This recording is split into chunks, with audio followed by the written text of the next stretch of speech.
she felt around and she said, you know, Jake, I'm not worried about these red dots. I'm worried about this mass that I can feel on your neck right now.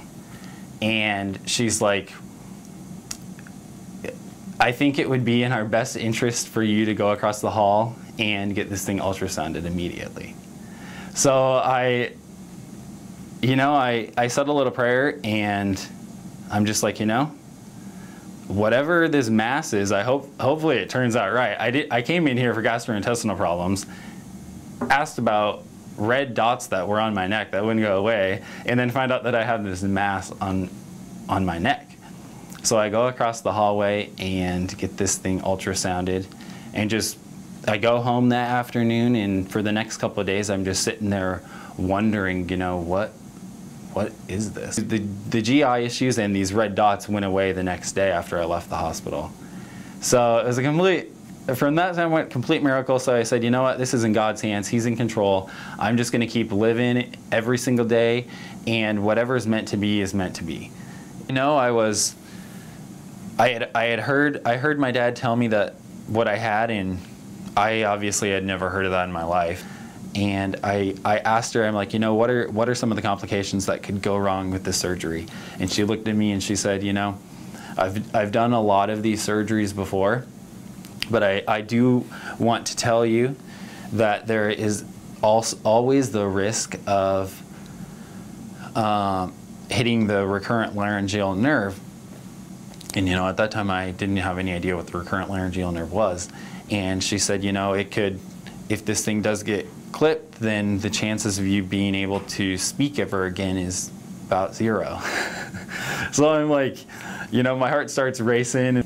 I was laying in the hospital bed, and the doctor said, okay, take 3 deep breaths, because I had never been put to sleep before. And took 3 deep breaths, and it felt like a second later I woke up, didn't know where I was really, and they brought me into the hospital room. My family was in there waiting, and they were all happy, and I didn't really understand why, because I hadn't heard any of the news yet.